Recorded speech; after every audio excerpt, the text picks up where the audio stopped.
You have been chosen to witness the announcement of a momentous event in the history of our planet.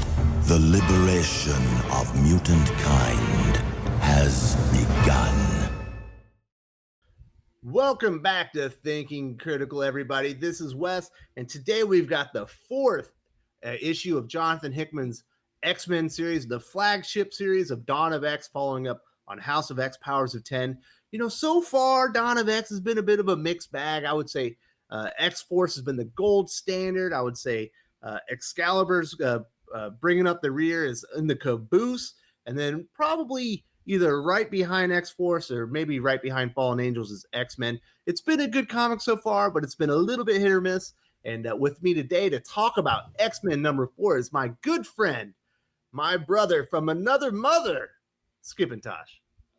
It's ready, boy. Snicked. I got the claws out. I'm ready to dig into this one. Happy to be here with my man Wes, my brother from another mother. I would rather have no other. Let's go, man. Let's dump into this thing. What's happening? So I think we were both a little bit disappointed with House of X number 3. It had some really cool concepts. I don't think the execution is quite what Jonathan Hickman was aiming for. So I was very interested in X-Men number 4. And so overall, my impressions are this is a dramatic step up in quality of story.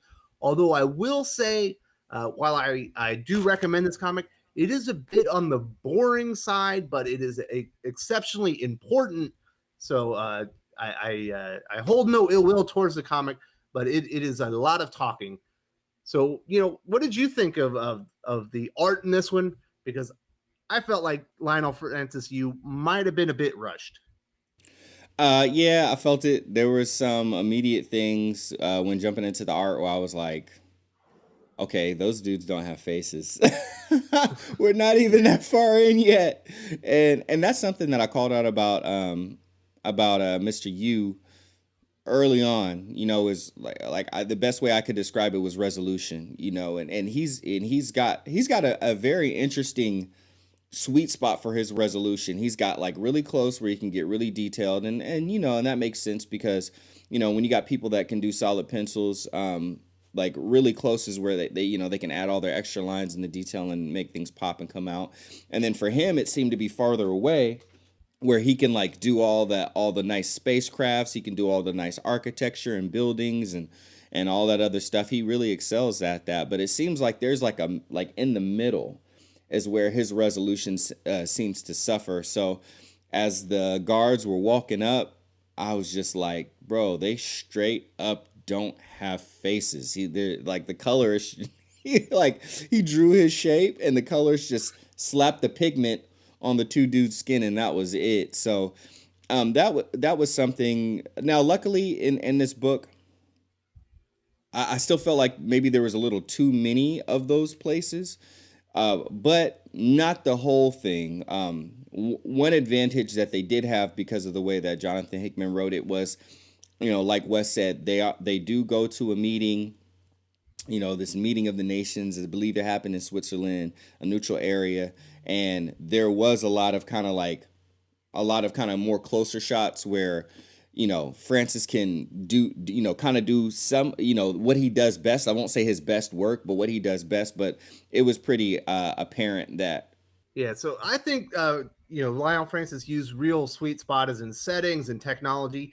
This is basically a conversation, almost the entire comic book. So it doesn't really fit into a strong suit. So I end up rating the art in this one 3 out of 5.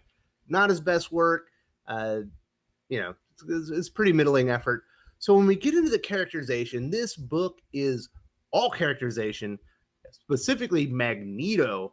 And so he's Charles and Apocalypse and Eric arrive to this dinner with Scott and Gorgon in tow. They're their bodyguards. They kind of leave them behind and they go and they have a meeting with some world leaders and some dignitaries. And it's really interesting because you can see the world leaders are kind of fishing for information. They're kind of asking questions around to see how much information the Charles and Eric are going to give up about Krakoa. And Eric just gives it all up. And it was a very interesting monologue that he has where he basically lays out what he thinks about humans and why they're weak, and why the Krakoan nation and mutants are going to do it better, and why humans are going to bow to their wishes in the end because they will have no choice. What did you think about his speech overall? My thing is, when it comes, yeah, I'll just say this immediately. When it comes to dialogue, and you're gonna have, if you're going to give us a bunch of words and only so much action, bring the tension and make it count.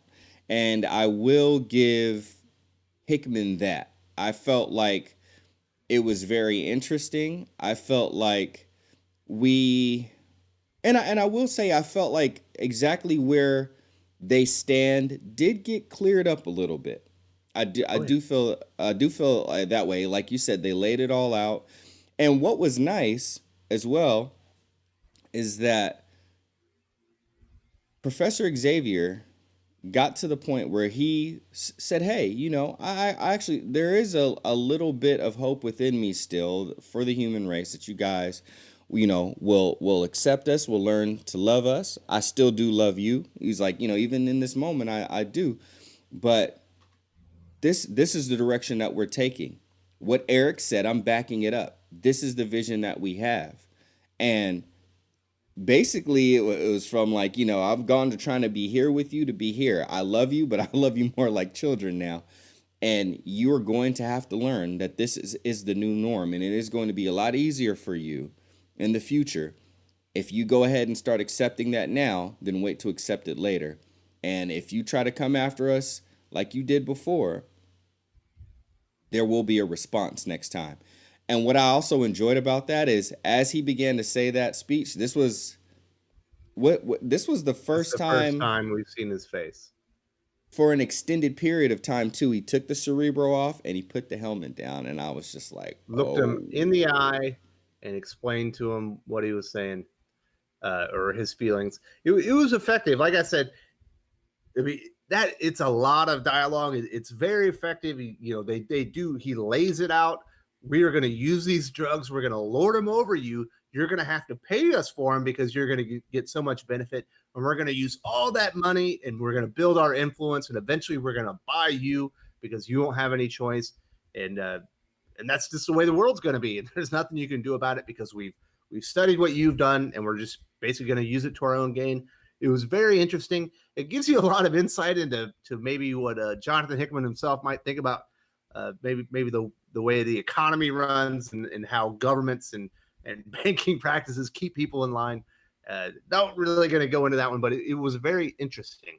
But luckily, the other thing was, as this was going on, Professor X did sense, that there was two teams, basically set to either. Now, Wes, maybe you can clear this up for me. This is something that I wasn't 100% sure of. I wasn't realizing that whether or not they were there in case the human contingent wasn't able to persuade them down their direction that they wanted them to go, or if things just got hairy, so they had, or excuse me, if they were there to attack them either way. I'm sure they're there to assassinate them.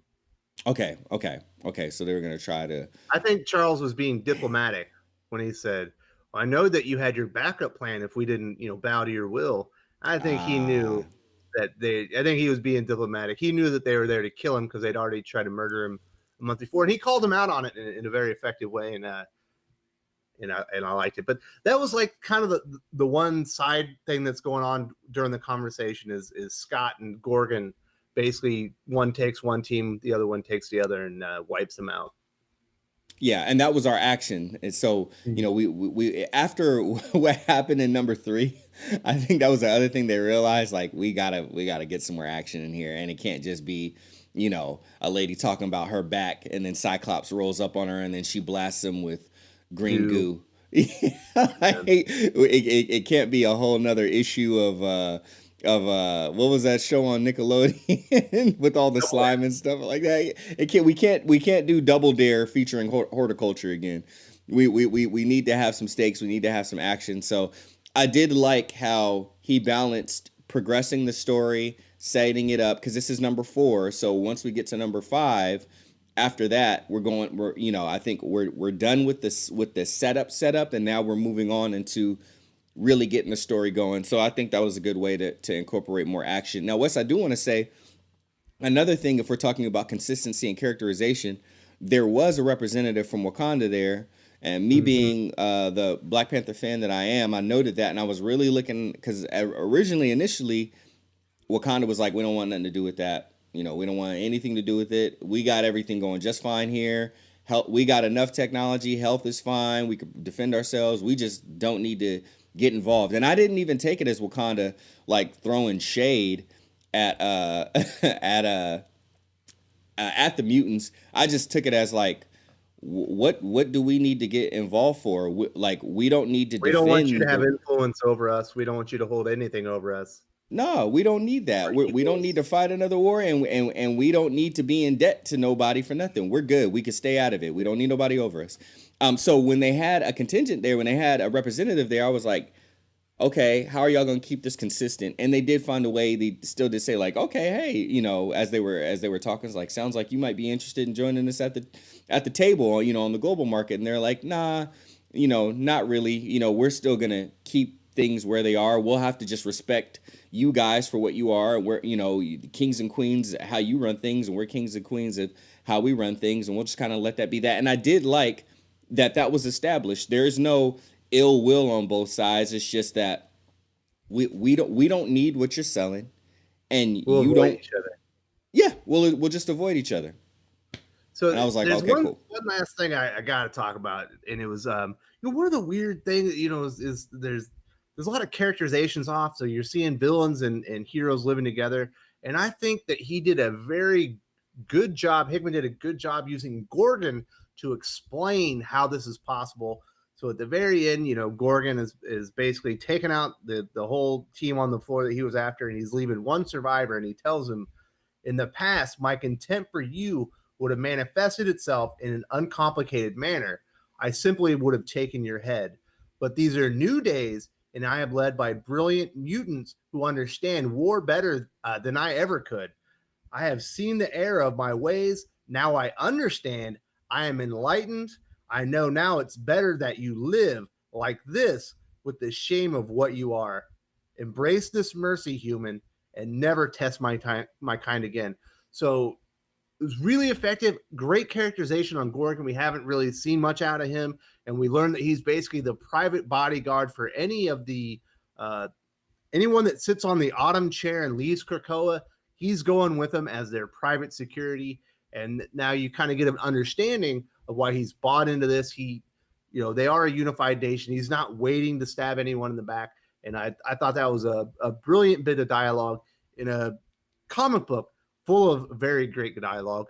Yeah, I really enjoyed that part, and I loved how basically they both kind of kept to it. Like, hey, we're not killing y'all, but we're gonna send a message. Hack. You thought you were warriors, but you're not, and you're gonna remember that for the rest of your days because you ain't got no arms no more, bruh. And it sends a message like, hey, these are supposed to be some of our best soldiers who, if anybody could go up against a mutant contingent, it would be them. No, yeah, he went ahead and took that away. So I thought that was a really cool part. I have to point out that there was a part that I really loved when Magneto was talking about how, you humans, you always seem to forget your past. We won't forget our past. He said, a good example is how you guys don't even, you went from the Bronze Age to the whatever that next age, the medieval age or whatever, or Dark Age. That's right. And you guys had to learn how to mine for what was the metal? I think it was lead. Yeah, mine for lead again, because you guys had forgotten because you got disconnected from that part. And someone tried to, one of the people there was like, how are we supposed? We learn our history, like what could have caused that? And Apocalypse was like, I was alive around that time, I know. And they were like, well, if you know so much, then what was it? And he was like, it was me. I'm the reason that the Bronze Age stopped. And I was like, damn, Apocalypse, you cold, bro. You cold as ice. So again, if you're gonna bring dialogue, man, characterization and good tension, man, they just brought it. So I was just very happy that we got an issue like this after what we got from number 3. And again, I didn't hate number 3, but I didn't love it. It was just weird. So this was good. I'm very much looking forward to number 5. This every 2 weeks thing to me is still weird. I understand why they're doing it. I watched a shout out to our homie Perch. I watched a video from Perch and how he talked about how effective it was, and he had a bit of an idea of how to keep that effectiveness for sales and stuff going forward. So you know, I hate that the artists get rushed, and I would hate to see inconsistency of having to change around artists or keep delaying books because of it. But this one got me so excited. I really am looking forward to the next one, Wes. So the only other complaint I have, and we're not going to talk about it, you know, because we're at the end of the review, is way too much power dampening technology. Everyone's got power dampening technology, and it's proliferating too much in Dawn of X. But otherwise, this was a character-driven story. I will give the characterization of 4.5. The dialogue's so good. I'll give the characterization a 5 out of 5.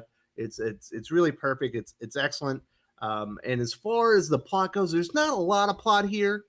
There's progression. There's good characterization to move the story forward, but not a lot happens here. The plot is very basic. So I'll give the plot like a 3.5 out of 5. It's not due to poor execution. It's just the way this comic is, and that's how it is. So you know, I give this comic, like, because the art is pretty poor, or more poor than normal, a 3.5 out of 5 overall. Definitely recommend this. If you enjoyed this video, please give it a like. I would appreciate it very much. It helps us attract more views for the channel. Subscribe for future commentary, comic book news, and reviews. And don't forget to ring the bell for notifications. If you want to talk comics, movies, and much, much more, you can follow me on Twitter at Wes_from_TC. With that, Salamat Po, and I'm out.